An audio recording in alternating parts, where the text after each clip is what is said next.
D2 Word Life here with the biggest Michael Cole fanboy, Riptides. Nope. You want to be with Michael Cole. We all know you're a coal miner. No. You're the biggest coal miner because every Michael Cole match we reviewed, it was your idea. Nope. It was your idea to start the Michael Cole matches. No. It was your idea. You picked the last one. And you picked this one. To do it. And you picked this one. And what I'm talking about is today we're reviewing the 2011 Over the Limit pay-per-view.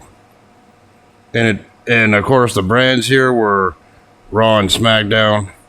The brand split at this point really didn't mean anything.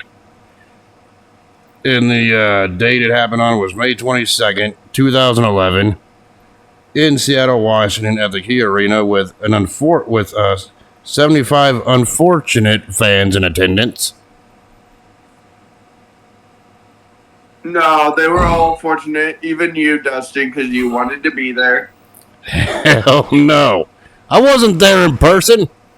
I seen it on pay-per-view. This is the only second time I've seen this show. The first time I seen it was live on pay-per-view back when, pay-per-view was a thing and they cost like $50 to $60 a piece. And I told myself back then this was a crap show, and I'm telling myself that now. Oh, you mean when they had the WWE Network? They didn't have the network until like literally 3 years after this. This was actual pay-per-view. People actually had to pay to watch this. Yeah, you loved it all the time. Oh, hell the fuck no. I even told myself back in 2011 I never wanted to rewatch this show, and what did I do? Hella years later, rewatched this show again. And reminded myself why it was crap. But just how bad a crap was it? Well, we're about to get into that during this review. Anyway, don't mind him, guys. We all know that he loved it. That is the biggest lie you've ever said ever since this review series got started about a year ago. Nope. But anyway, shout out to the dark match, which featured Daniel Bryan defeating Drew McIntyre by submission. God damn. Imagine that being a pre-show match in today's freaking era. People would freaking riot on the streets about that one. Knowing how big of stars they are today. Yeah.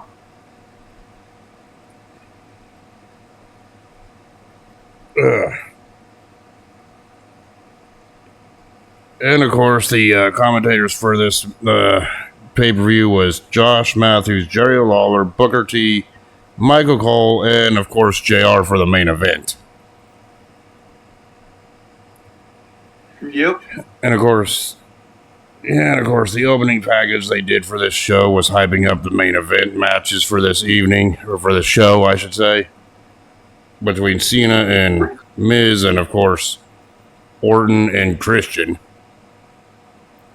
Yeah. And of course, and then the opening package, they briefly touched on the Jerry Lawler Michael Cole feud that's been going on for 10 million years. And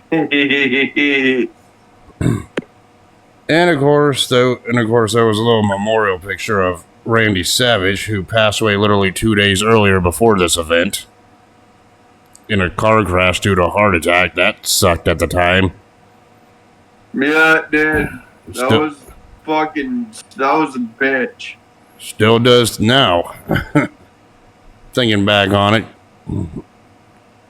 But since then, Randy Savage was inducted into the Hall of Fame in 2015. His brother took his honor. But it still overshadowed the entire thing. Is that it happened fucking that Thursday. Yeah, happened literally 2 days prior to this on the 20th. So that Friday. Thursday, Friday, whatever. Still unfortunate. Is. But anyway, the first match on the card was R-Truth versus Rey Mysterio. R-Truth actually came out to no music because this was during his heel run. Like, he just turned heel before this event, like a month prior. And R-Truth was cutting a promo and the crowd was chanting, "What?" And R-Truth was cutting this promo about how he had to park in regular parking lots and walk to the arena in the rain like every commoner there in the arena. He even set up, and at one point he even said, "Shut up, little Jimmy." You want to know what I showed up tonight for? No parking. Exactly. He was spouting off about no parking. I'm just like, ah, jeez, this is how we're gonna kick this off. And to me, heel R-Truth was always entertaining for this time period. Always an underestimated character, in my opinion. Yeah. That was just crazy truth. So yeah, the match started off. All right. R-Truth acting like the aggressive heel, while Rey Mysterio was battling him, trying to take the fight to R-Truth. Yeah. Even though Rey Mysterio had bad knees, obviously that's been well documented. He still does this day. Yeah. Yeah, and then at one point, Truth threw Rey into the steel post in a big spot that sent Rey off the apron on the outside. And your boy Michael Cole was the announcer for that match. Said, "Oh, Rey Mysterio ruined Cody Rhodes." Yeah, and there was also a spot that stood out with Rey Mysterio actually hitting a bulldog to Truth from the top rope.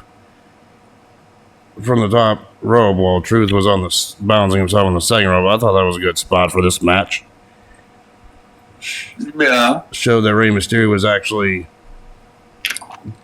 bringing the fight. Springboard crossbody followed, but R-Truth kicked out at 2. And it just kind of, and then they ran towards the rope, and R-Truth hit a flying forearm for a 2 count.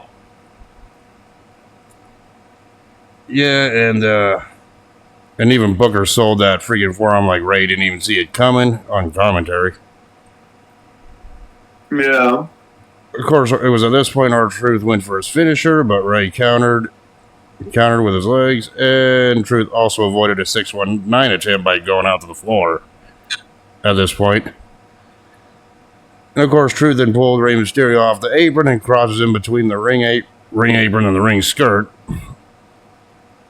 And then after he drags Mysterio back in the ring, he hit his pay dirt finisher and covered Mysterio for the win. So the winner of this match was R-Truth. You mean the little Jimmy? The little Jimmy pay dirt. Well, the original Carlo move is pay dirt, but we can just call this move the little Jimmy here. Well, he called it the little Jimmy. It was relatively a short match, nothing too crazy. R-Truth won the match. What did your thoughts about this opening contest? That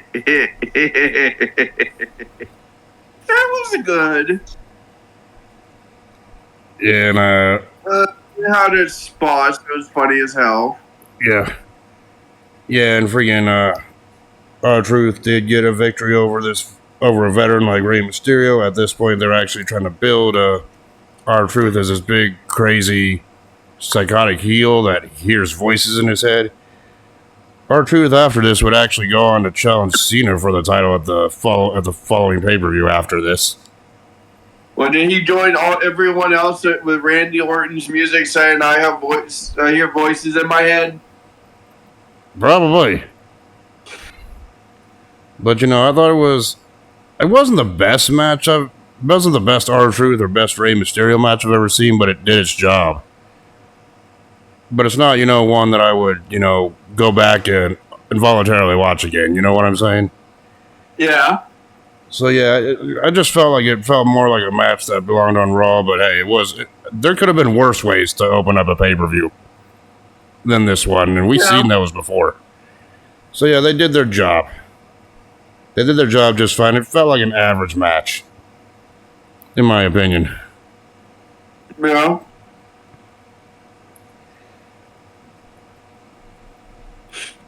Yeah, and backstage, Miz got interviewed about his I Quit match later in the night.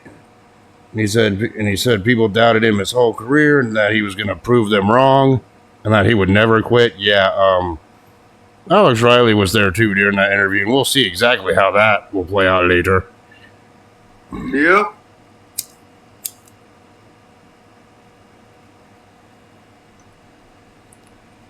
God. It's like, God, freaking, God help me here. And of course, they showed the famous fish market in Seattle. And Cole said and Cole then said he'd rub some of those fish against its feet, so Lawler could smell it in their match later. Yeah. Really trying to sell how nasty Cole's foot really was, right? Yep. And God, we'll get to that match later, and oh my God, I'm not looking forward to talking about that one. Oh, I know you are. And anyway, the next match was for the Intercontinental Championship, as Intercontinental Champion Wade Barrett defended against Ezekiel Jackson. Does anyone here honestly remember Ezekiel Jackson's run in WWE? Yeah, a little bit. I mean, at the time this was pay-per-view was going on, I was 18 years old. I did freaking like his theme song, Ezekiel's theme song he had, but that was about it. Didn't really view him as the next big main eventer. Personification of domination. Yeah, I liked Ezekiel Jackson's theme song, but that was about it. Of course, one thing Ezekiel Jackson had going for him, he was the last ECW champion under the WWE banner, but to me that was about his only major accomplishment that gets talked about.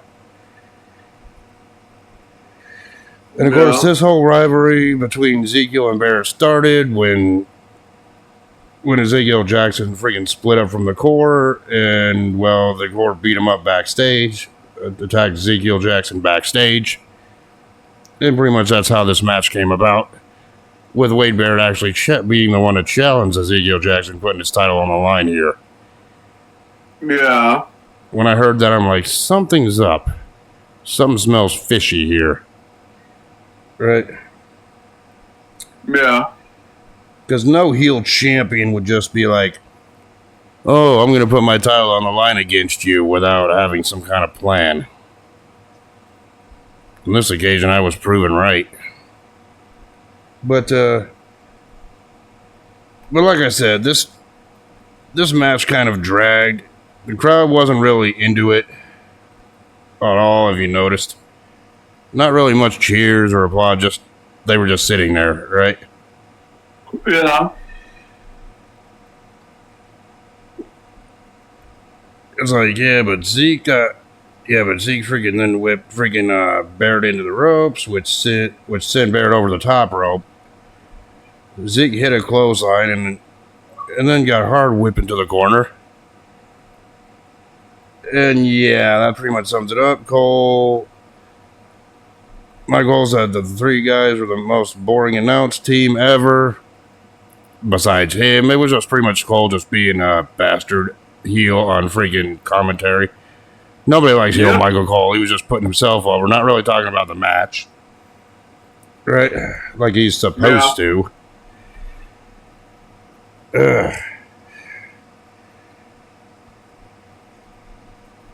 Yeah, and Wade at one point, or Barrett got control of the match, and he actually whipped Ezekiel into the pole, and then hit a running boot to Jackson's head. And then Barrett went for a wasteland, and then Zeke fought out of it and countered it with a kick to the gut to Barrett. Then Barrett countered that and hit a slam for a 2 count. No one really cared. This was just a typical big man slapping man match, and no one really cared about it. Yeah. Zeke whips him into the corner, gets back. It's like Zeke then whipped Barrett into the corner and got back in control. And he hit him some shoulder tackles in the corner and a clothesline. Also. Fuck. And at one point, I'm just gonna skip to the end, man. This is all freaking shit. To me, it's not really an entertaining match. Jackson did manage to put Barrett into the torture rack. Everyone thought it was over at this point. But then Justin Gabriel and Heath Slater came out. The core came out, yeah. Gabriel hit freaking Ezekiel in the chest with a boot, causing a disqualification. Then Jackson just freaking beat the hell out of all of them. And then Wade Barrett hit a big boot on Jackson to put him down, and then the rest of the core just beat the hell out of Jackson to end the match, in the segment. Yep. So not only did we not get a definitive winner here, the match was boring, in my opinion. Like, there really wasn't much substance or big spots here, you know what I mean? That's why I kind of went through the match step by step from what I remember of it, and I'm just like, that kind of sucked. Yeah. Your thoughts on this Jackson versus Barrett match? It was good. I would have liked it if it had a definitive winner, but I've seen Wade Barrett wrestle way better matches than this in his career before he transitioned into a commentator that he is today. yeah. This one, I wouldn't say is his best match. I would say it'd be like one of his low point matches. Of course, I'll give it credit for being longer than his WrestleMania 27 outing. But still, it wasn't the greatest. You know what I mean? Yeah. So, yeah, it felt more like a match. With that kind of ending, it felt more like a match you could have seen on SmackDown. It didn't need to be on pay-per-view.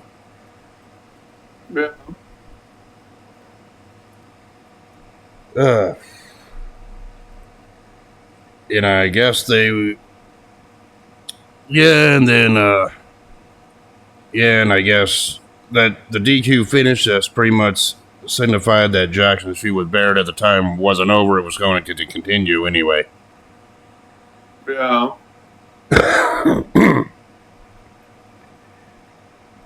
Yeah, and then afterwards they did plug the WrestleMania 27 DVD, said that came out recently at this time, saying that it was the greatest WrestleMania in history.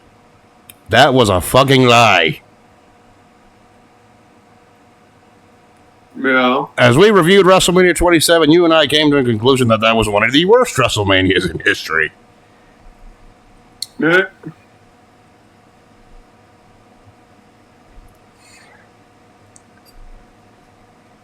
Yeah, and then we move on to backstage, where CM Punk and Batista from Wish, remember Mason Ryan? Yeah. It's like we're walking to their locker room and they see Michael McGillicuddy, the future Curtis Axel, and David Otunga were laid out in their locker room. It's like, Mason Ryan and Punk were all ticked off about this, and they were like, yeah, but the thing that sold this funny bit was like CM Punk just looking at him afterwards. It was like, walk that off in a funny, comical way. We're about 2 months away from the pipe bomb here, so CM Punk in 2011 would get better go from this point forward. Just he was still dealing with the new Nexus stuff at the time. There's new Waxus. Yeah, no one really cared about the new Nexus stable. But the whole walk it off, I thought at the end of that little skit was kind of funny, a little humorous to me, right? Mm-hmm. Yeah. Anyway, next match on the card was Chavo Guerrero taking on Sin Cara in a one-on-one match. That's where I kind of fell asleep at. And before we even get into this match, can we both agree that Sin Cara in WWE was a fail to begin with? Sin Cara had the reputation of getting injured a lot, didn't really mesh well with the WWE style, kept botching his moves all the time. And according to legend, he was the first person actually signed by Triple H, and well, that was a colossal failure. But we're not talking about Sin Cara, we're talking about this match. Sin Cara was hired by Mr. McMahon. Yeah. Well, in reality, he was one of Triple H's first signings, but on screen he was hired by Vince McMahon. But, this... I guess the story for this one is that Chavo Guerrero's been having an issue with Sin Cara and pretty much saying that, oh, I put Sin Cara under my wing, I was training him, and then he turned on me, which on screen that never happened, it was just hearsay. Which which pretty much led to this match at Over the Limit to begin with. Well, he goes by Mystico now at MLW. Yes, and more power to him if he's having way more success wrestling their style over there nowadays. But back here, 13 years ago in WWE, it wasn't that good. You know what I'm saying? Yeah, he's the MLW middleweight champion. Yeah, like I said, more power to the guy. If his career down there in Mexico is a lot better than his days in WWE, then more power to him. It's just... people remember him for his WWE run, and that was a failure in my opinion. Well, they didn't really have him do much. They just gave him shitty storylines. Yep.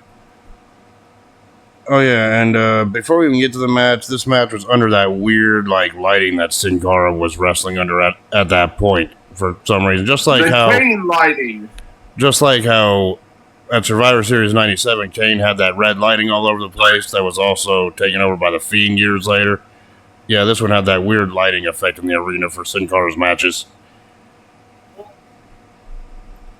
So yeah, the match really started slow with Chavo working over Sin Cara's knee to start off the match here. Sin Cara did fight him off, reversing it, sending Chavo out into the floor. And then freaking Sin Cara ran and vaulted the top rope and hit a high cross, and he actually successfully hit a high cross body into Chavo. Surprised he didn't botch that at all. Yep.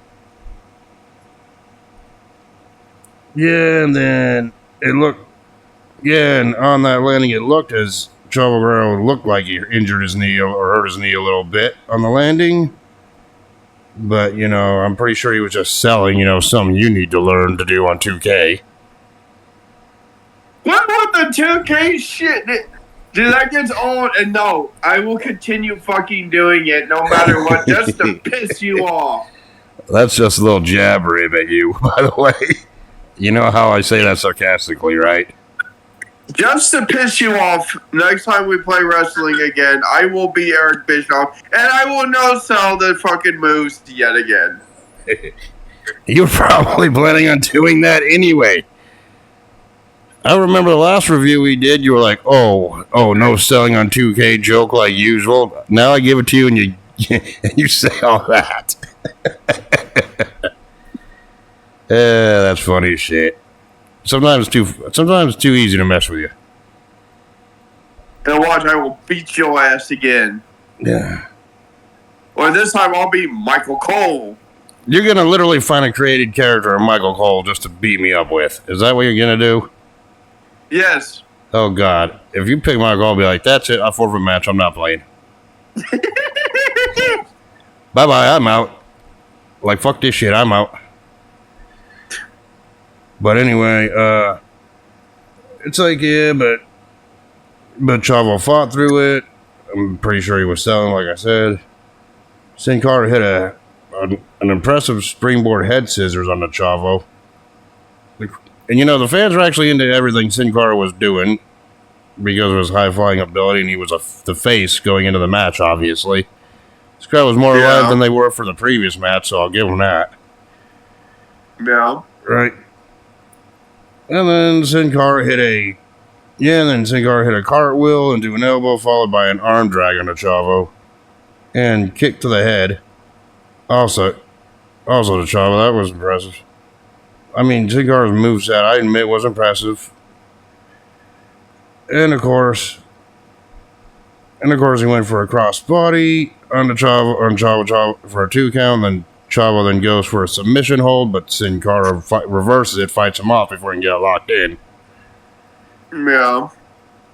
Of course, Sin Cara went for a spinning head scissors, but it kind of looked like he kind of missed it or botched it a bit, but Chavo took a bump on his face to end the match, and Sin Cara won the match when he pinned Chavo after that. Yeah. I really wasn't into this match, and apparently, according to you, you were dozing off to this match, but your thoughts on it? No, it was okay from what I saw. Ugh. For me, it just felt like a match you could have just seen on, like, SmackDown, but, you know, the Cruiserweight division at this point was all but dead at this point. I think they were just fighting each other to give them something to do on pay-per-view, honestly. Like I said, they just gave them shitty storylines. And the storyline didn't really, the short little storyline reasoning of why these two were fighting didn't really make sense. But, you know, it was alright for what it was. Personally, I think I would have preferred a Daniel Bryan match here on this spot instead of in the dark match before the event. Yeah.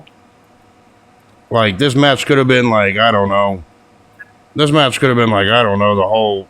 It could have been freaking Drew McIntyre versus Daniel Bryan in this spot instead of Sin Cara and Chavo Guerrero. That would have been way more interesting to see, but it is what it is.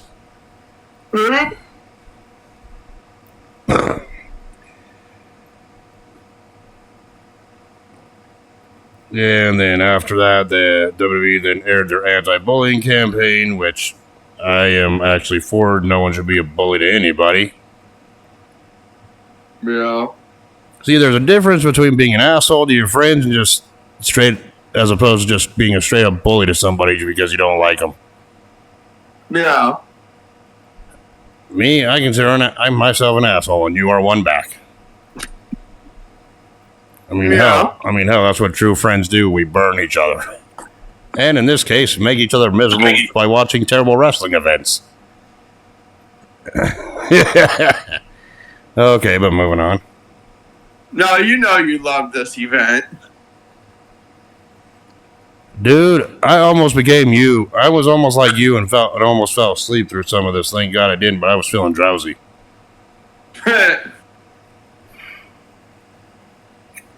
And we ain't anywhere near finished. Backstage, Randy Orton and Christian got interviewed. Christian pretty much saying that he wasn't mad at Randy and tell you longer anybody, but he's going to make sure that he wins his World Heavyweight Championship back, that at this point he only held for less than a week. Which, let's face it, SmackDown aired literally 5 days after the pay-per-view. It aired on a Friday, but they were taped, so technically Christian's first title reign was only 2 days. Yeah. Back when SmackDown was taped on Tuesday and aired on Fridays.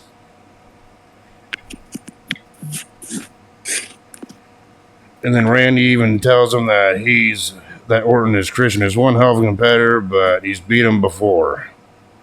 And then Christian cuts him off by saying he's not going to lose again. Then Orton tells him that when he fights a feel-good story, there's no happy ending.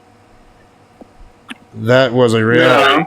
Yeah, that was actually the reality of these freaking two, and the promo was fine between the two, hyping up their match. Yeah.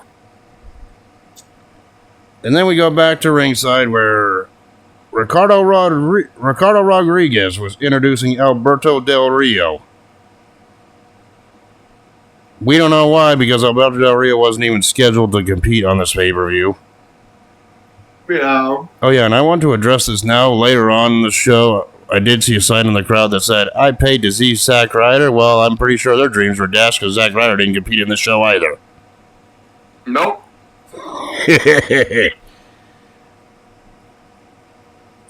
But yeah, but you know, Alberto Del Rio comes out, cuts a promo talking about destiny and how it's his destiny to be a world champion. And he complains about the immigration problem at the time, which that's a touchy subject. I'm not even going to go into that. You know what I'm saying? The problem is part of the country where Canadians cross into America. I don't think we ever had that big a problem. as somewhere else. I'm not going to go there. Yeah. And the announcers were laughing at that one. And then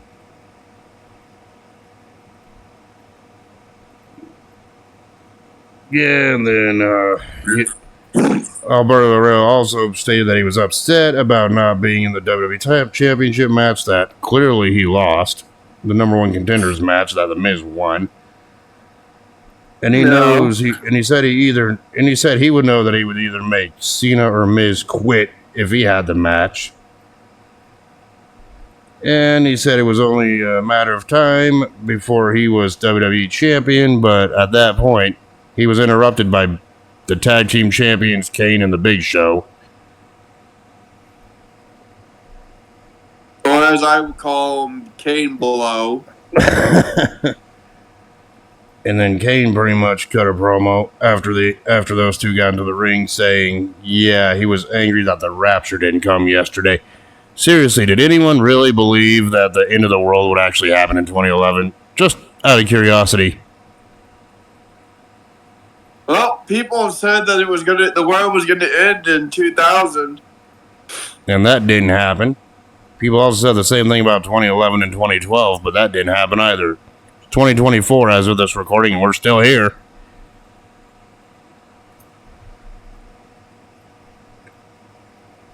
And Kane told Del Rio that he's really angry and that he's gonna take his anger out on him if he don't leave this ring, just like how and take him out the same way Otunga and McGillicuddy got taken out. And buddy. With Big Show saying, yeah, with this giant fist. Yep. Alberto Del Rio got out of the ring real quick after that. But, I'm sorry, but I kind of half wanted to see Big Show knock out Del Rio. What a scumbag he turned out to be. We did get to see him do that later on. Yeah. I mean, what a scumbag Del Rio turned out to be in the years following this pay-per-view. But that's another story. Yeah. But that's another story for another day. Right, he is the AAA World Heavyweight Champion in Mexico. I mean, that's good for him, but we know his freaking legal trouble in the past really is something else that we're not going to discuss here. That's another story for another day. Yep.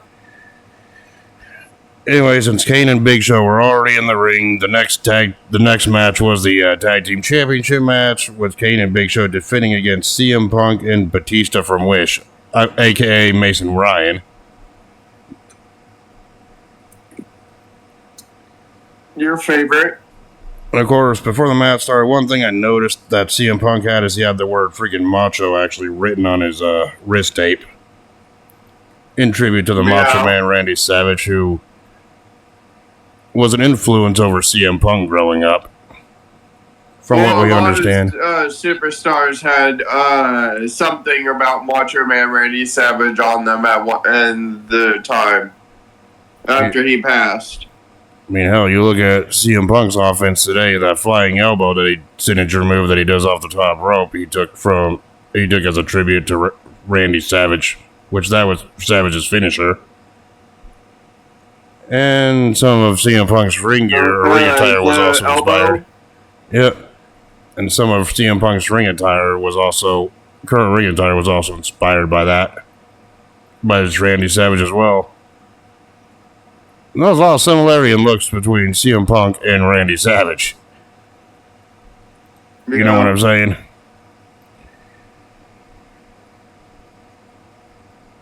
But, when the match started, the crowd was chanting Batista and Mason Ryan. That's why I call him Batista from Wish. That's it.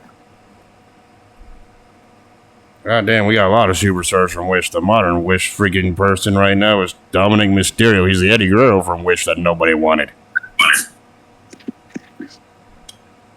No, you wanted him. You want all of the Wish.com versions of the superstars.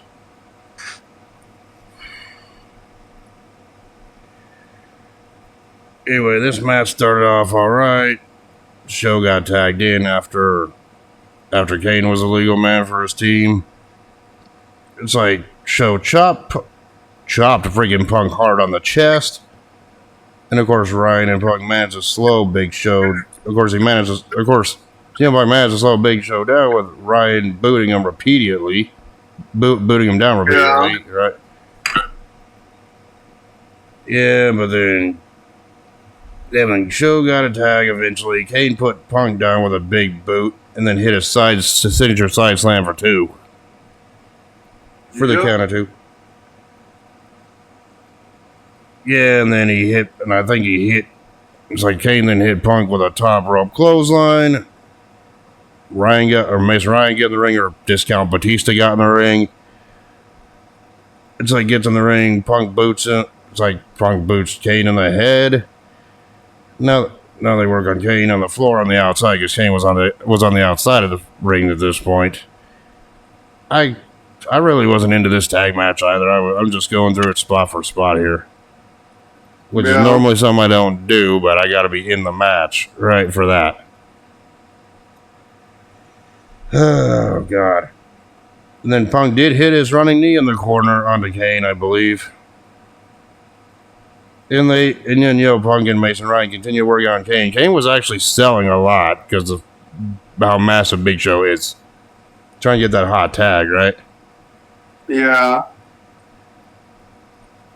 And of course, Kane did fight back, and he looked like he was going for the tag, only for Punk to reverse it. And then Kane got Punk down, and then he got the hot tag to the Big Show as Mason Ryan got tagged in by Punk for the ender right here. And Big Show knocked him down with a shoulder tackle. Then Big Show goes for a choke slam, but Punk prevented it. And then Show clotheslines both Mason Ryan and Punk down. Kane then came in and clotheslined Punk out of the ring, and then Kane and Show performed a double choke slam to Mason Ryan, and Show pinned him, and Kane and Big Show retained the titles. Yep. Your thoughts on this tag match? Boring. Yeah, I mean, I seen Kane compete in better matches. I seen Big Show compete in better matches. Hell, I seen him compete in better matches as a tag team. And obviously, we've seen CM Punk have way more better pay-per-view match outings than this. Yep. And this one was just a blimp on the radar. It's like one of those matches that if you missed it, if you don't see it, you ain't gonna miss much. Yep. But like I said, this match for Punk would definitely have a way better match 2 months from now at the 2011 Money in the Bank, which we already covered. But this one just didn't feel like a very good tag match at all. It felt there just to be there. You know what I mean? Yeah. And when you're watching a pay-per-view, you shouldn't be saying that about most of the matches, but that's how I feel about this event. It was an okay tag match. I just wasn't really there for it a lot. I mean, I really hate to say, I hate to sound like a broken record here, but they could have just done this match on Raw and it still would have been the same. Yeah. But then again, you could say that about every match we review so far on this podcast show. Yep. And then what aired after that was a advertisement for their next pay-per-view, which was Capital Punishment 2011, which that one was main event. It was Cena taking on R-Truth. Oh, spoilers if you've never seen this show, but Miz loses. We'll get to that later. We'll get how bad that match is later, but they had coming out soon. Yeah, and then about the Capital Punishment advertisement, they had fake reporters asking Barack Obama impersonator, because Barack Obama was the president at this time, about that. Like they were trying to do an actual press conference parodying it, The announcers laughed at it, and it was the only reason they were doing it because capital punishment was taking place in Washington, D.C. the following month after this. Yep. And it's like, when it comes to political stuff, I'm not really into politics or see political humor that often, so this little advertisement didn't really do anything for me. It just reminded me, oh, yeah, that's another show we gotta review. Yep. At some point in the future, I don't know when, but that is a show we gotta review. Right. And speaking of match, and I really hate to sound like a broken record here, but speaking of matches I could have been on Raw or SmackDown, we have a Divas title match. God, I hated that butterfly belt. Oh no, you loved it. You want to own it.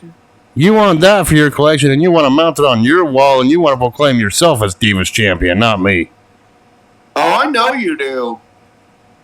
Sorry, but the original women's championship looked better than that belt. Well, you want to have it just so you say, "Oh, I'm a gamer girl champion! Yay!" I know it's 2024, so excuse this joke, but you did that a little bit too well.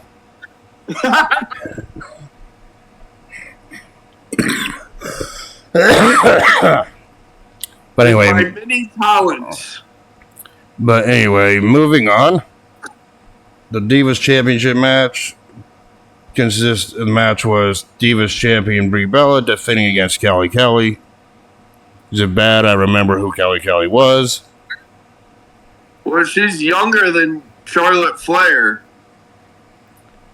But you know WWE didn't hire Kelly Kelly for her wrestling abilities. They hired her for her looks. Like they did with most women of this era. Yeah. And Brie Bella, she wasn't the best wrestler either, but I'm not really. The only reason why Kelly Kelly lost was because of fucking Twin Magic when they would switch with Nikki and Brie.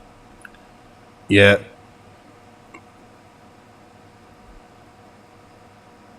That's why I found this match kind of boring as well. I was like, okay, this is predictable. Oh, so there's the switch. Yeah, and then, but 30 seconds into this match, Kelly actually gave freaking Brie Bella a PG version of the stink face. Like, who the hell wanted that? Well, I know you fantasize about that. I know you fantasize about being in the stink face. Well, we know you fantasize about being in the stink face from your tribal cheeks, Rikishi. Well, I know you want the tribal cheeks, don't you?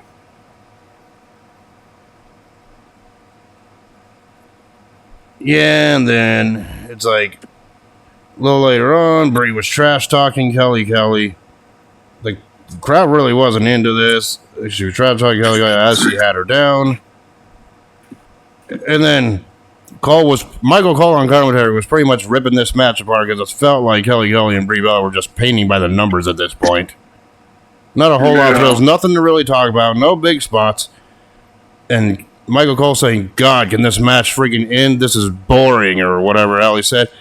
And I really cannot believe I am fucking saying this, but for the first and only time, I actually agreed with heel Cole here. I knew it.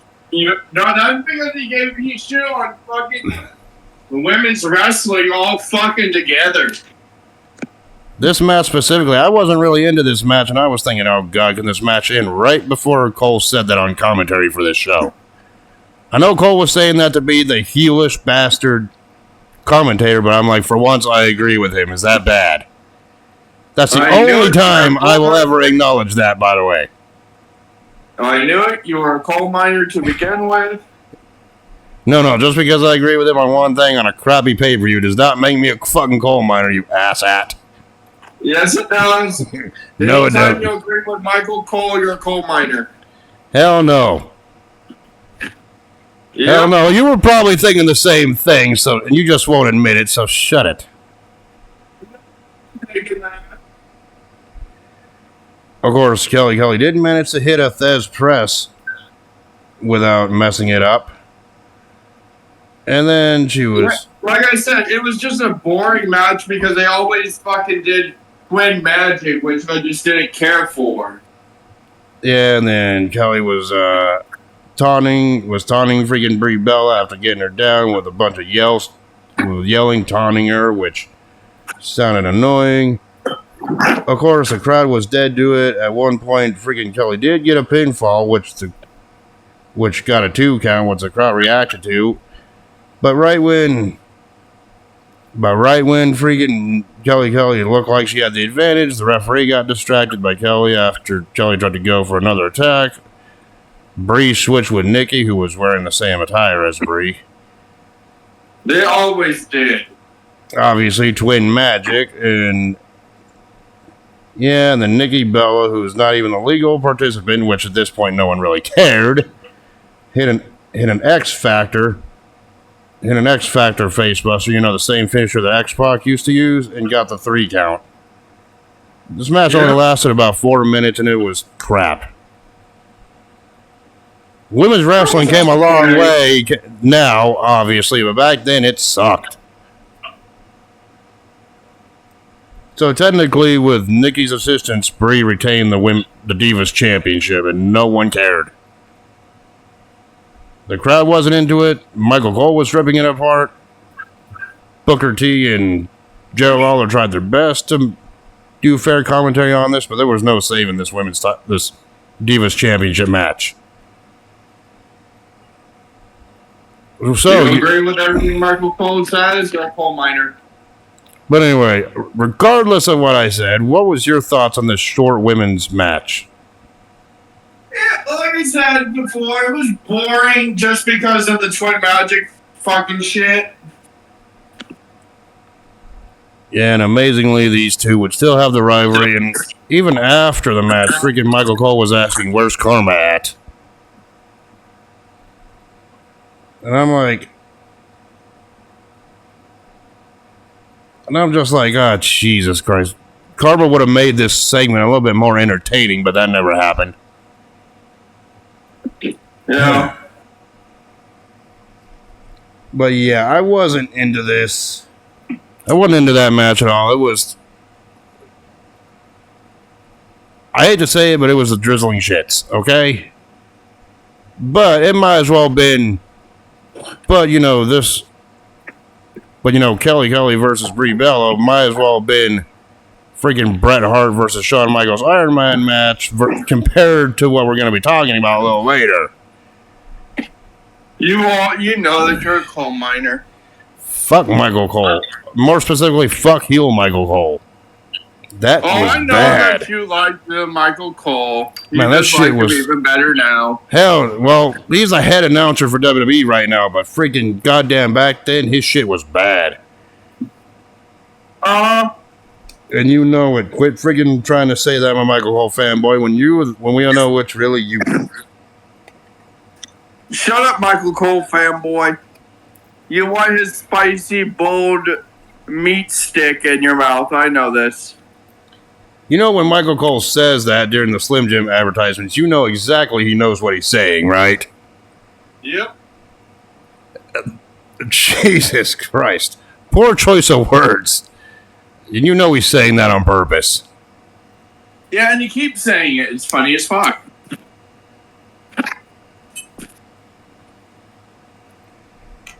Anyway, the next match was Christian versus Randy Orton for Randy Orton's World Heavyweight Championship, which they showed the video package first about showing how Christian won the World Championship at the Extreme Measures pay-per-view a month prior to this, only to lose it 2 to 5 days later, which... The reason I say 2 days because SmackDown was taped at that point and aired on Fridays. So Christian lost it 2 days later to Randy Orton, setting up this freaking feud with Christian hell-bent on trying to get his championship back, proving that he can beat Randy Orton at 100%, and claiming that he was 90% during the matchup that he had on SmackDown. No. And Orton even said, 90% is good, but it's not good enough. They were trying to make it to where those two want to fight each other on an even playing field. Set up this match, right, for the world title. Yeah. And of course, at this point, they didn't make it blunt obvious yet, but at this point, it was Christian's slow. This was the start of Christian's slow heel turn. A couple months later, you know what I'm saying? I mean, you could already tell Christian's determination to try to beat Orton here. Yeah.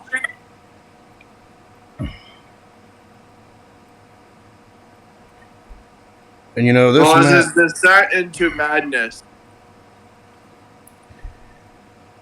And Christian came out first. He got a nice, it was a big fan reaction because he was still a face at this point. And people there in the area wanted to see him regain the world championship. And of course, Randy Orton came out. And they weren't singing Randy Orton's theme song like they do nowadays. But they were cheering him too because he was also face. This was the rare face versus face. Or at the very least, face versus slow burning tweener. At this point. Yeah.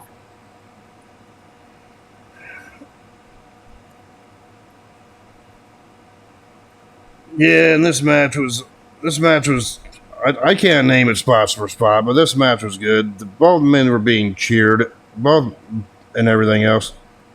And of course, it should be noted that before the match even started, before the entrances, Jerry Lawler and Michael Cole both left the announcer position, the commentary desk position, and the coal mine, respectively. Thank you for reminding me about that. Asshole. I thought I was done watching that. I thought I was done seeing that damn coal mine after the last review from WrestleMania 27, but nah. Thank you for the reminder on that one. Yeah, we all know that you were happy that he was in the coal mine because you wanted to see him be a wrestler. Fuck that. And of course, anyway, back to this world title match. But the thing is, if he farted in there because it was so enclosed, would he smell his own gas? And would it be called coal gas? Okay, one last thing before we get into this match. To counteract your question, did Michael Cole ever eat Taco Bell before he had to do ring announcing in that coal mine? That's what I'm asking. I'm like, because it was enclosed, if he farted, would it be called coal gas? Because he called it a coal mine? I guess so, and that would be deadly. Questions that I don't need to know answers to yet. Why the fuck am I asking them? I don't know, maybe because they're intriguing to you. It's just weird shit you think about that no one else thinks about. Yeah.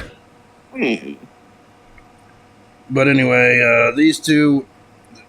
Anyway, Orton and Christian, they were both cheered. Everything else. The fans were really into it before a move was even made. And of course, this match started off some of the announced spots. Or some of the spots on here early on was Christian doing was Orton doing a nice leapfrog over Christian. Christian sent Orton out to the floor and hit a drop kick through the ropes within the first 5 minutes. And of course, they're working at a slow pace, trying to build this up, right? This encounter up. Yeah. Like doing little spots, rest submission holds, wear down spots, trying to build up anticipation for this battle. Yep. About 15 minutes in, got a top rope superplex by Orton onto Christian that produces a 2 count. I thought that was a good spot. The crowd at this point was really into it. Yeah. And, they were all countering each other's moves that they were doing at one point. I think also, and Christian hit a spine buster for a 2 count at one point.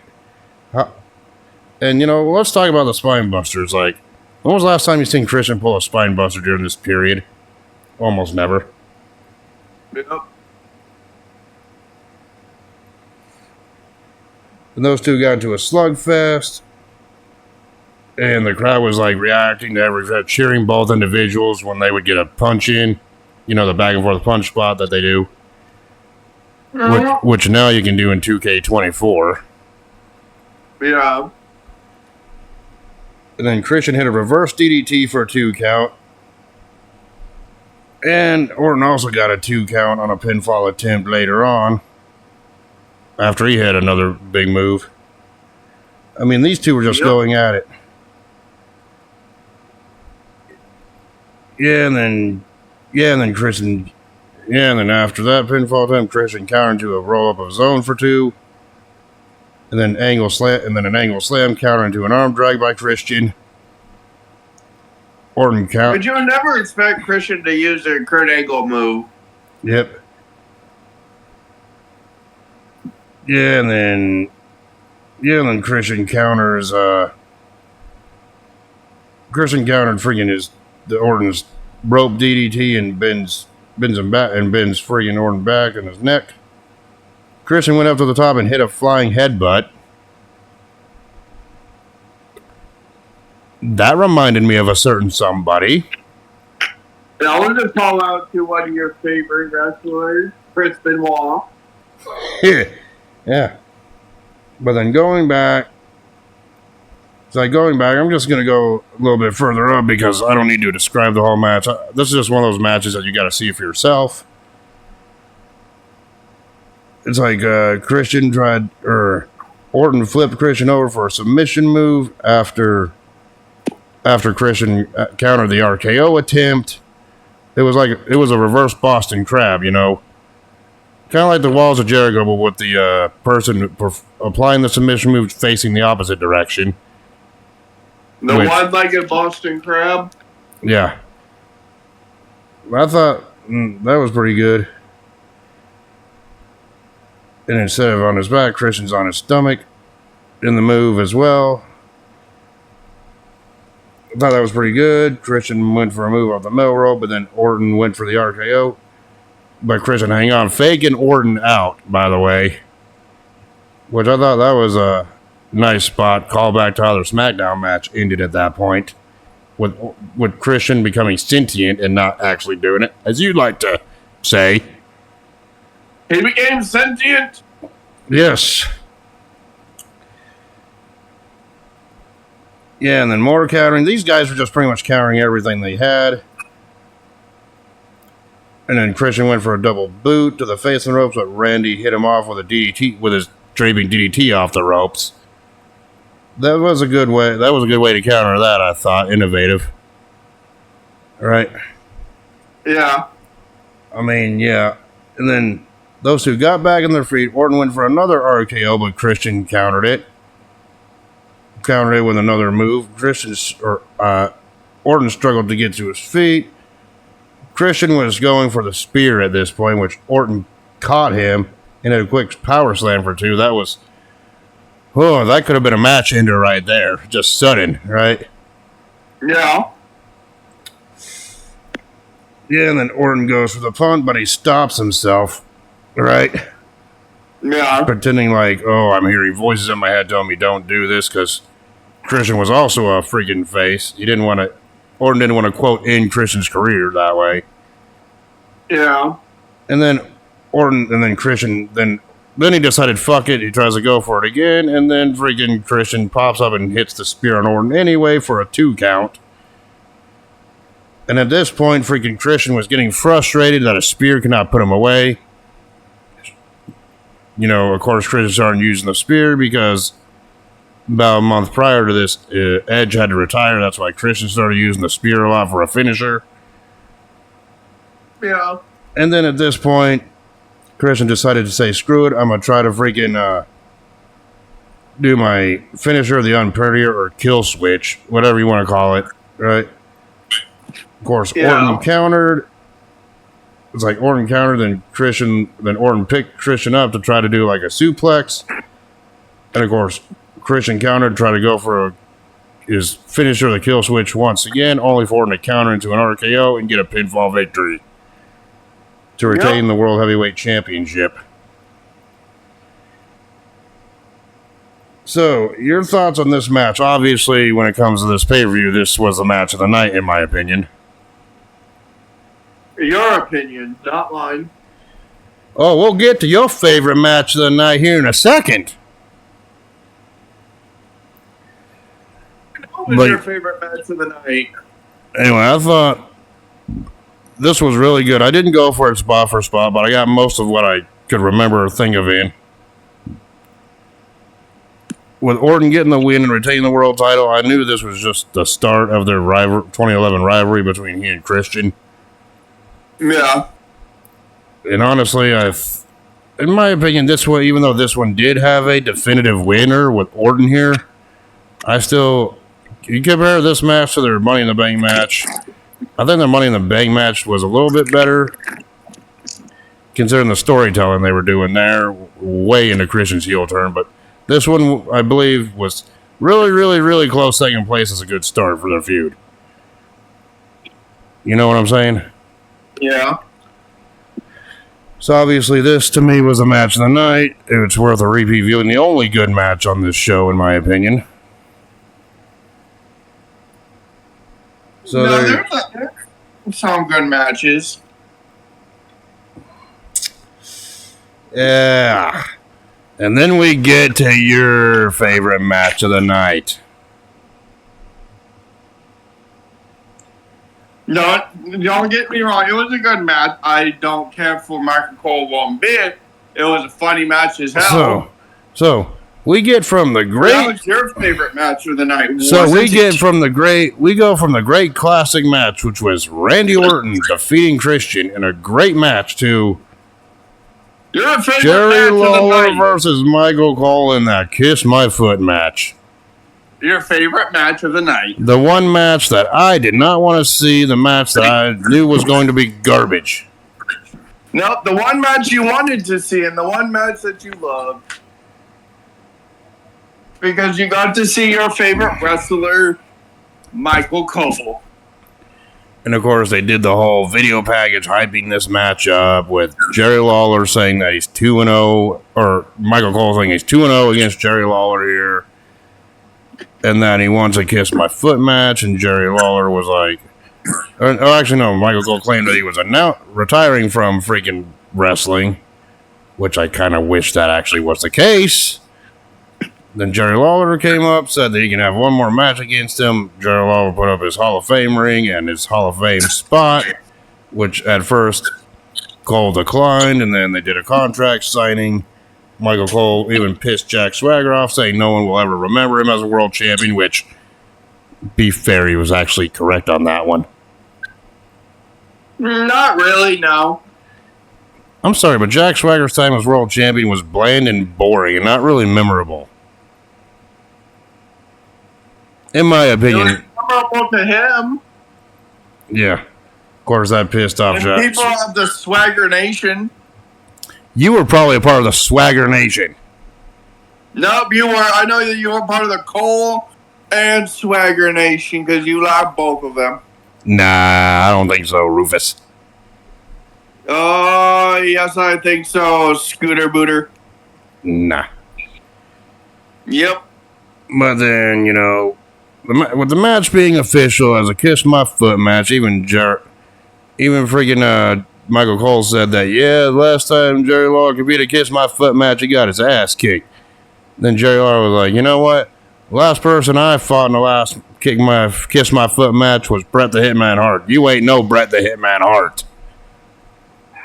And God, I don't want to review that event where that Bret Hart Jerry Lawler Kiss My Foot match was on. We're going to watch it. Yeah, we're going to watch it eventually. I just don't want to do that anytime soon. Oh, you never know. But then Jerry Lawler came out first, did his entrance first. Obviously got cheered by the crowd. Then Michael Cole came out looking like he was limping and he was still wearing his freaking cheap dollar store suit. It wasn't even a dollar store suit. A dollar store suit would even look better. That was like a fucking 99.9999999% suit. And Michael Cole said Michael Cole even went on and cut a promo saying that he's unable to compete because he's not medically cleared. saying that his athlete's foot became so infected that that if Jerry Lawler was going to kiss his foot, Lawler would contract hoof and mouth disease. Who writes this bullshit? Foot disease. Or foot? Yeah, who the hell? Foot and mouth disease. Who the fuck writes this shit? And Michael Cole even showed the referee the doctor's note saying he can't compete. Oh, no, I love the fucking ref's fucking annoyed ass face. And when he's like, really? Yeah, that's like the fucking note, and he just literally goes, rip. Bitch, because you can literally see him mouthing it. And he just not rips even up fucking really saying it when they have the fucking mouth. He's just like, bitch, rip. And so the note got ripped saying, yep, you are going to... Well, you're wrestling. You are going to do this match whether you like it or not. Exactly. Well, everyone wanted them to see this fucking match. All the superstars, all the fucking staff, everyone, because they kept getting run down by fucking Michael Cole, and they told him to stop. Yep. Yet he kept fucking doing it. And then it even made it worse when he's like, oh, I made my decision on Mother's Day not to oh, wait. You couldn't do that because your mother passed away in February. I'm like, dude, beat his ass. Beat his motherfucking ass. If back then, if they wanted to book Michael Cole as the biggest dick in WWE, they did the job. Oh, it wasn't even supposed to go this far. Yeah. But then the match started. If you want to fucking... it on. But anyway, let's talk about this short fucking match. The match started, if you want to call it a match, with Jerry Lawler beating down on Michael Cole, ripping Michael Cole's cheap suit pants off. Ripping, not beating, ripping. He was ripping his pants off. And then freaking they went to the outside. Jerry Lawler threw Michael Cole into the coal mine, destroying it in the process. And then they threw an unconscious freaking Jerry or Michael Cole back in, only for Lawler or Michael Cole to fight back a little bit, but that doesn't really matter. No moves that Michael Cole did in this match really fucking mattered. And then Jerry Lawler freaking knocked Michael Cole down again, went to the freaking top rope, did the fist drop, and got the 3 count. Yep, that was fucking hilarious. Yeah, and then... Not beat like a bitch he was. Yeah, and then after the matchup, Jerry Lawler was motioning the back for somebody to come out. Eve Torres came out first. And I guess Eve Torres was kind of the symbol of getting revenge for the rest of the Divas because of Jerry Lawler degrading the Divas, calling them useless and boring in their matches. Cole, not Lawler. Or Cole, yeah, Cole. Yeah, she was getting revenge on Cole. God damn it. I don't really care. I don't want to talk about this. Then we're going to talk about it. God damn it. Then Eve hit a moonsault on Michael Cole. And then that's when Jerry Lawler got his boot off. And then he was like, wait a minute. Come out here. So he motioned for someone else to come out. Jim Ross came out there. Looked at an unconscious Michael Cole and just poured his barbecue sauce all over Michael Cole's freaking body and face. Right? It wasn't just any regular barbecue sauce. It was JR's spicy barbecue sauce. That shit burns, which you know. Fucking delicious. Have you had that before? Yes. I gotta try that one of these days. But not in the way Michael Cole's had it and has tried it. No, I'm saying just a regular on some meat, and so I don't normally eat hot freaking barbecue sauce, but that was pretty good barbecue sauce. Yeah. Of course, after the barbecue sauce was dumped all over Michael Cole's unconscious body, Michael actually got out, and said, you know what? I may look like a loser, but I ain't no loser. Jerry Lawler, you're the loser. And JR, you're a loser. All these people are the losers. I'm not the loser. Jerry Lawler, Eve, and JR, you guys are both losers. Then he said, the biggest fucking pop of them all on this pay-per-view was Bret the Hitman Hart. Yep, Bret Hart came out, pretty much Even told. he was pissed. It's like Bret Hart even said, "Nope, Michael, you're getting back in that ring. You're kissing freaking Jerry Lawler's foot." Right? So yeah, freaking Bret Hart drug Michael Cole back into the ring, applied a sharpshooter to Michael Cole, and then Jerry Lawler then proceeded to shove his foot into Michael Cole's mouth. The thing is, this whole thing, Jerry Lawler, before the match even happened, he had asked Bret Hart to come out at the end of the match or during. And he's like, no, because they both didn't really care for each other all that much.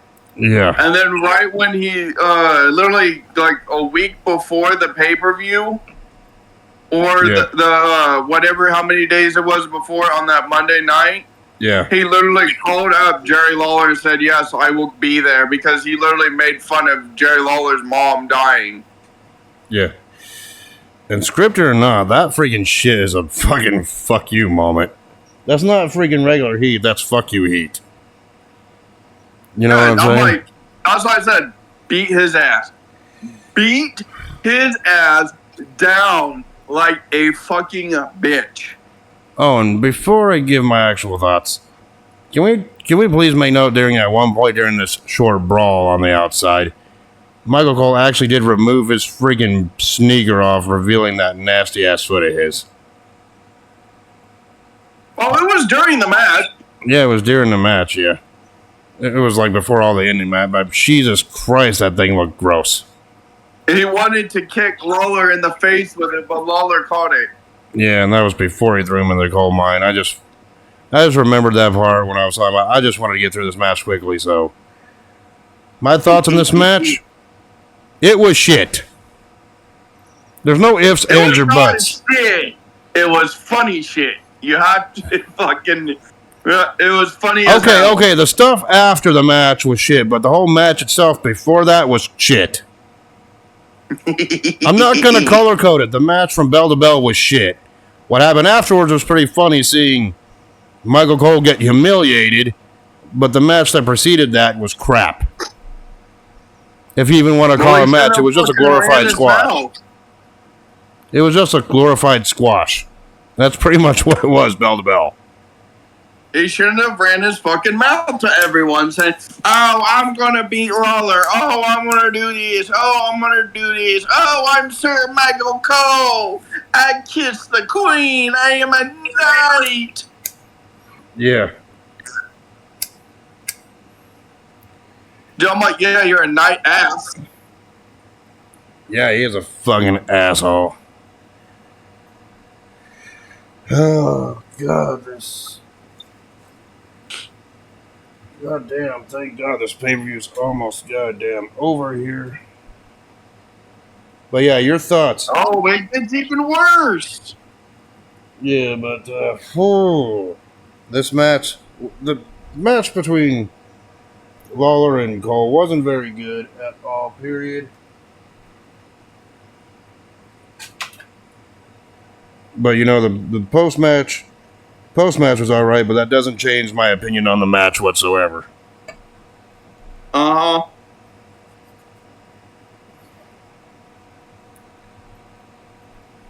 Anyway, next we saw a video package hyping the main event, which is John Cena versus The Miz in an I Quit match for the W Championship. With Cena coming in as a champion defending against The Miz.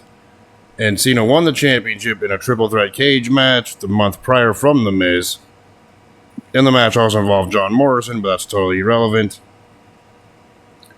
And pretty much this is Miz's rematch, and he said he would be the one to make, because Miz went on a triple threat number one contenders match on Raw, and then Cena came out and said the match is I Quit.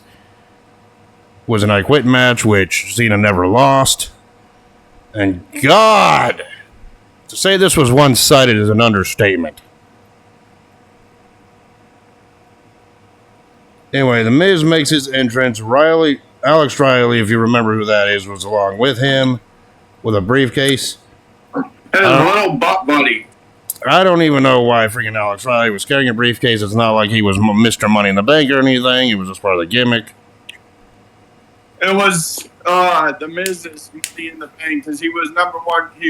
Has the Money in the Bank, and he had the title as well. It's like, yeah, that wasn't Miz's Money in the Bank contract. Miz already cashed in his Money in the Bank contract months prior to this. It was just a prop at this point. There was really nothing in that goddamn briefcase. That's what you think. And then John Cena came out. The crowd mostly cheered him, but, you know, there was some people that were booing him. That was to be expected at this time because this was still the era of Super Cena. And, you know, Super Cena! I'm just thinking to myself, why is Miz wrestling an invisible opponent? How is he going to get an invisible opponent to quit? I really couldn't see who the hell Miz was wrestling. Yeah. Yeah, that stupid meme. But anyway, the end of the start of the match, before the match even started, the Miz actually did cut a promo, got on the microphone and said, you know what? This is an I Quit match. Anything goes. That means Alex Riley can be involved if he wants to, and it's all legal. Which told me, well, this is going to be a handicap match. And he even said to Cena, he goes, this is your one freebie, Cena. Quit and avoid all the pain. And you know what happened? John Cena said, I quit, and the match was done that short. I'm just kidding, No, of course. No. I'm just kidding. No. I'm just kidding. Cena said, nope. And the match actually started. Can you imagine if that's actually how this match fucking ended? It would have been the shortest main event, period. And it would have been an automatic 0 stars. You know hell no. He said, fuck you, Miz. But this was basically, but then the handicap I Quit match basically started. Because it was Cena really defending against The Miz and Alex Riley in this one. Which Cena started off strong, but then the numbers game caught up to him. And of course Cena tried to hit a attitude adjustment for some reason, but on The Miz, just at the very start. But Riley attacked him with a briefcase, and everything else, and that's pretty much when the numbers game caught up to Cena here. Yep. It's like, yeah, and then the double team on Cena happened on the floor when they got to the outside. They crashed Cena into the barricade. Miz and Riley threw Cena into the barricade. And, you know, almost after every big impactful move like that, the referee kept asking Cena if he wants to quit, which Cena kept saying no. Well, that's because the Miz kept saying, ask him. No. Ask him. Ask No. him. No. Ask him. No. Yeah, and then they do some damage to Cena around the announcer's table. And then, freaking, the Miz freaking DDT'd him onto the DDT'd Cena onto the steel steps, but once again, John refuses to quit. Yep. Right? And then he tells Alex Riley to pick up the steel stairs, considering at this point Cena's body was draped on the lower half of the steel stairs, right? Yeah. And then the Miz gets on the microphone and says to Cena, he goes, Alex Riley has a steel stairs that's going to go right into your ribs. To save yourself from this pain, say you quit. And then Cena said, go to hell. And so Alex Riley jammed that hit Cena in the ribs with the steel steps like the Miz said. At least the Miz is a man of his word. Right? Well, he also told him to get a fucking belt. Yep. Oh, and just for the record, if you watch this I Quit match, you can do a little drinking game of you have to take a shot every time Cena says no. That's the whole fucking match. Yeah, you would be extremely shit-faced by the end.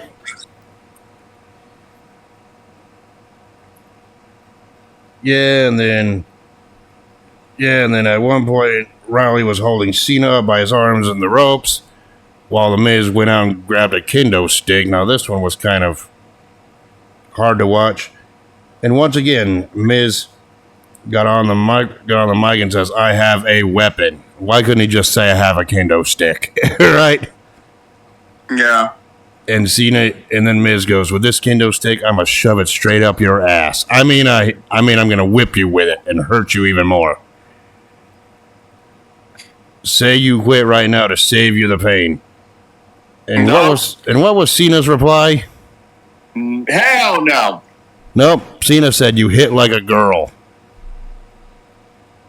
which in 2024 would not be acceptable as a joke. Yes, it would. So the Miz, after hearing that, gets infuriated, starts whipping Cena with the kendo stick. And then after about 3 or 4 shots, friggin' Miz again tells the referee, ask him.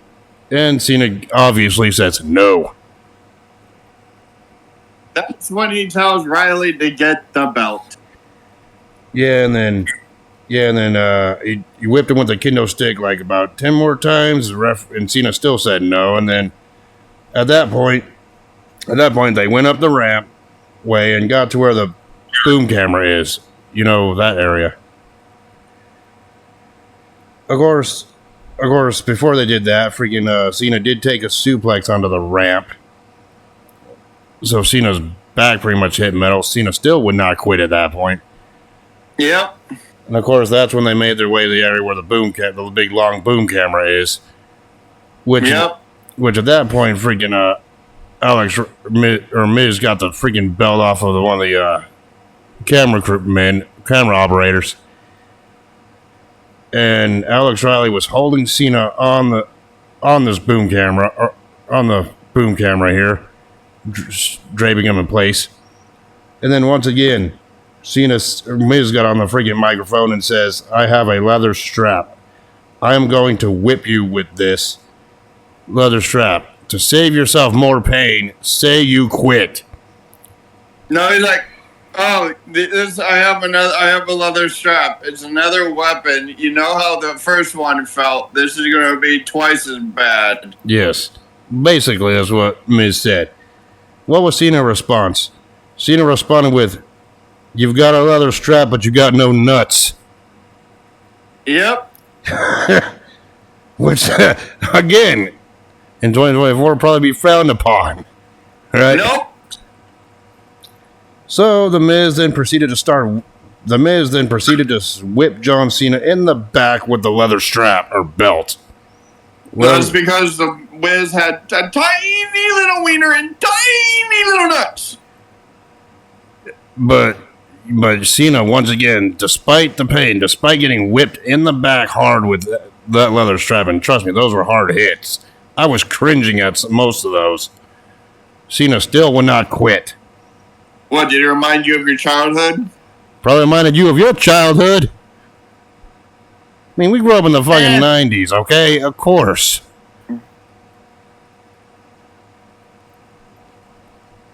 But, you know, they went...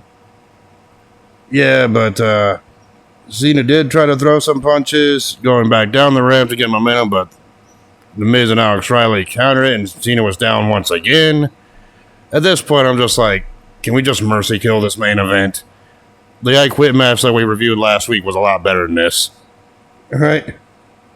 Yep.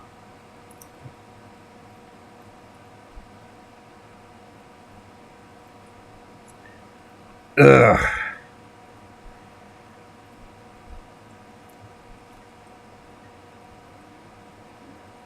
And then back in the ring. The Miz got a chair. Miz had a chair in his hand. Yeah, and then Cena pops up after that when Miz got back in the ring, like he hasn't been beaten down for 50 minutes. The superhero strength that Cena has with the no-selling ability, which is probably one of the reasons why half the crowd was booing him at this point. Cena tried to freaking fight back against Riley and Miz. Throws Riley into the ropes, but the referee goes down. A ref bump and I Quit match, yeah, seems legit. Miz, of course, Miz and Alex Riley got the advantage. Miz sets the steel chair up between the top and middle rope and hits us, and then he gives Cena a skull-crushing finale onto the chair. which the end And of still does not quit. Cena still did not quit. Still, And they have him shoved into the fucking barricade. yeah. And then after that, when they were on the outside, back on the outside again, the Miz and Alex Riley continue to beat down on Cena into the barricade area where the timekeeper is. And then the Miz actually decided to be like, well, if I can't make you quit, I'm going to try this other tactic. Actually goes to a kid in the fan in the front row, right? Yep. And they even ask you, are you a John Cena fan? Do you want to see him hurt anymore? And he goes, no. Then Miz be like, tell Cena that to quit. And he goes, and even the freaking kid was like, no. Right? Yep. I mean, if you had to take a shot for every time you heard the word no in this match, you'd be probably having to go to the hospital. Yep. Yeah, and then once again, the beat down ensued a little bit. Then once again, the Miz asked the kid, tell Cena he quits. And then the kid said no, but his buddy said, you quit first. I'm like, oh, shit. Right?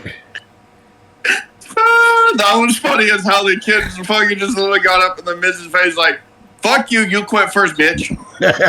Sounds like something you would say. Yeah, I'm like, it'd be like, oh, you tell him to quit. You'd be like, tell him like, no, fuck you, you quit first, bitch.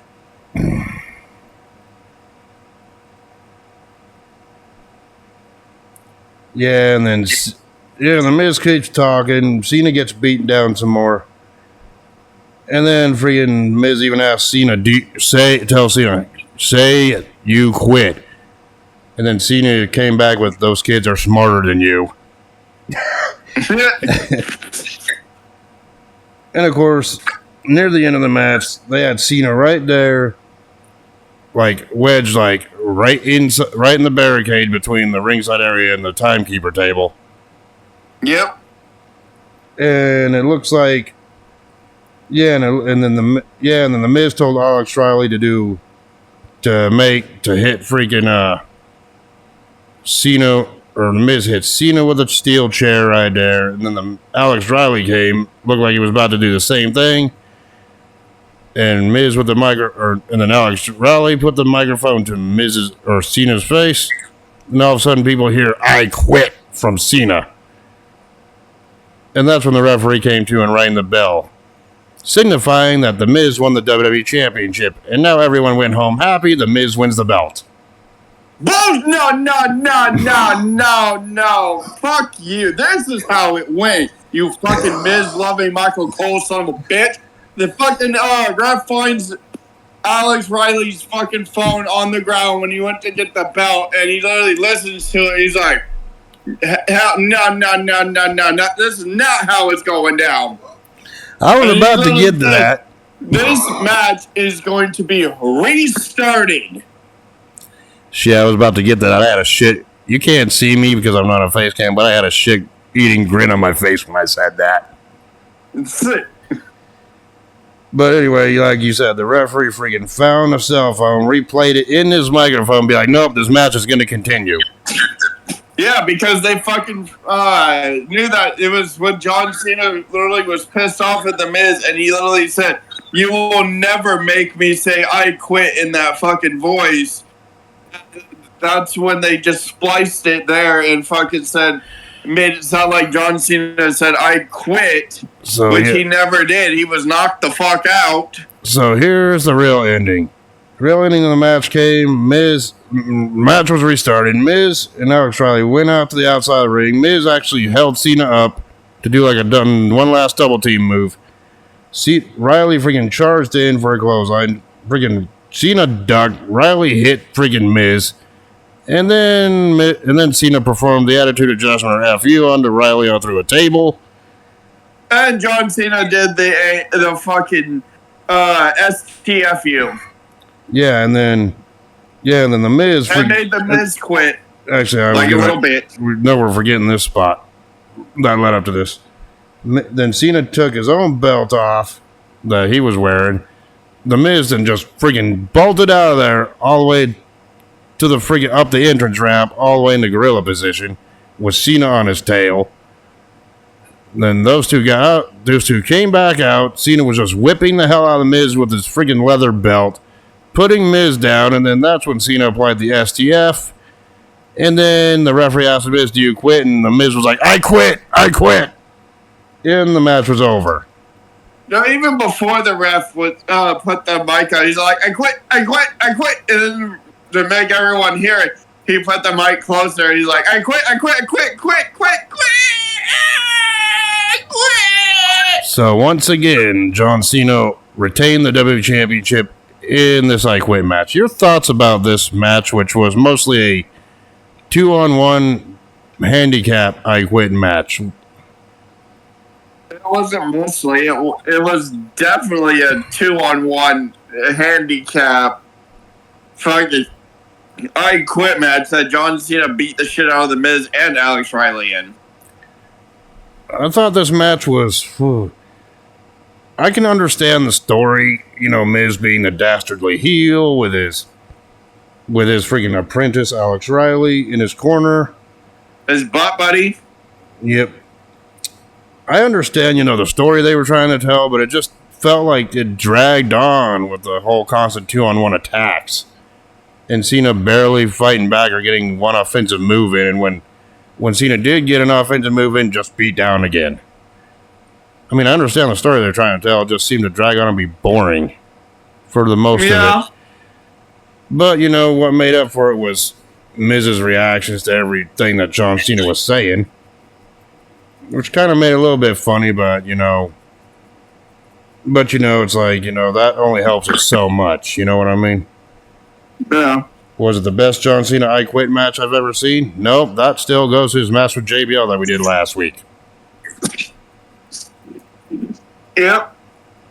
So anyway, your final thoughts on this main event? It was a good match, like I said. Yep. So now we come to our favorite portion of the review.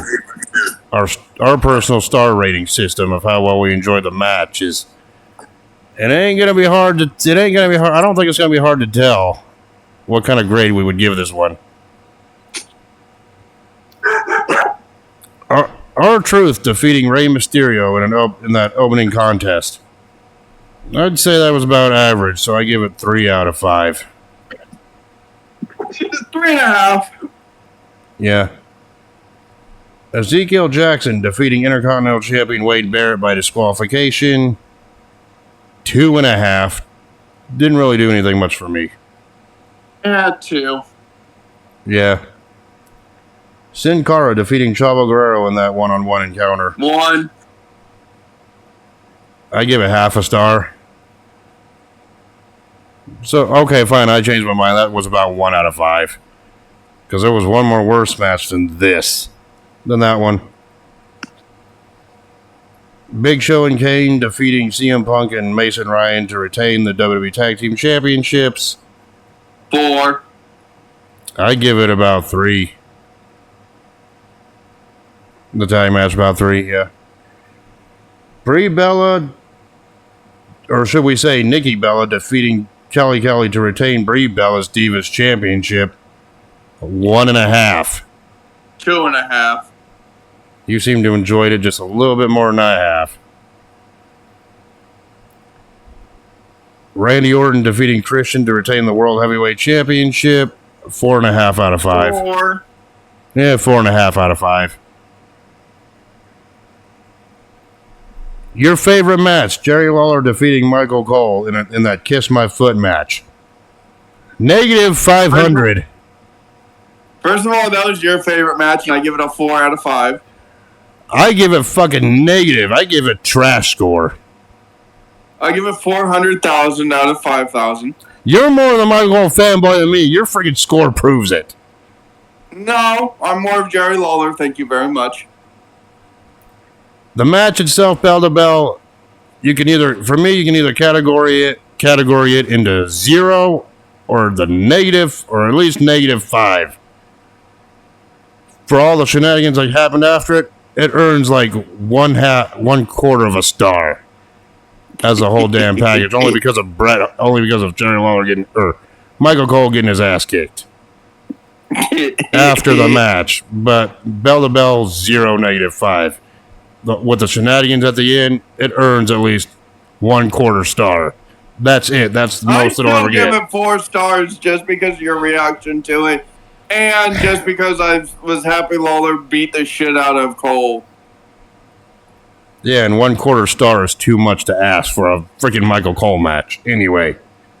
Oh, remember, there's 2 more coming up. Yeah. And, of course, the main event where John Cena defeated The Miz and Alex Riley in a handicap I Quit match to retain the WWE Championship. I give it about 4 out of 5. I give it 4.5. Yeah. So, obviously, to me, the best match of this show was obviously Orton and Christian. You could pretty much skip over the other matches.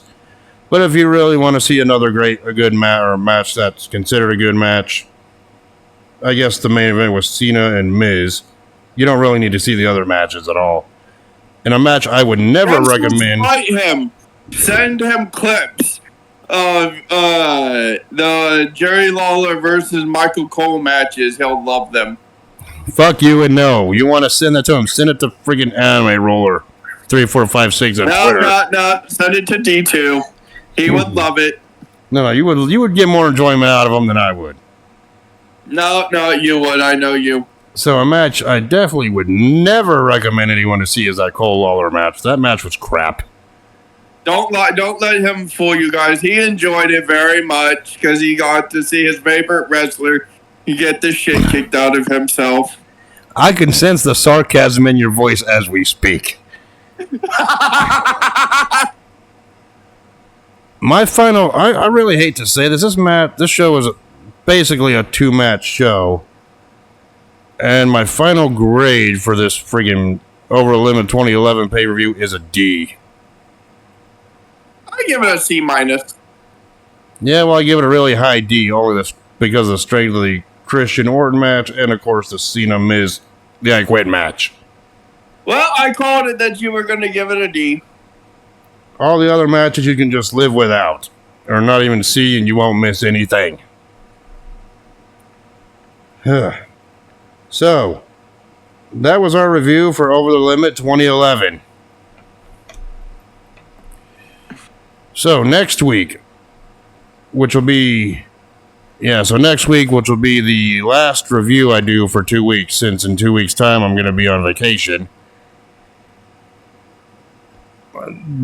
We aren't going to be we ain't going to be getting back at each other for, shitty matches. That'll be for when I get back from vacation. I'm actually taking a break from that. So next week's review will be the 1996 Survivor Series. My pick. Because that event had the first ever meeting between Stone Cold Steve Austin and Bret the Hitman Hart. And in the main event, Shawn Michaels defended the WWE Championship against the now late Psycho Sid. Sid Vicious, Sid Justice, Psycho Sid, whatever he went by. And yeah, when that shocking news came out, I was like shocked. I was like, what the hell, man, right? Yeah, and it was like days after his tweet saying, I don't have long. I hope the WWE inducts me into the Hall of Fame. So hopefully they do this year, which would be an honor even though he has passed away. Yeah. It could be his wife, his daughter, and his grandkids that accept his ring for him. Yeah, his induction. So yeah, next week is a little memorial to Psycho Sid. We'll be doing the 1996 Survivor Series review. So yeah, until then, we will see you all next week. Peace. Everyone have a good douching.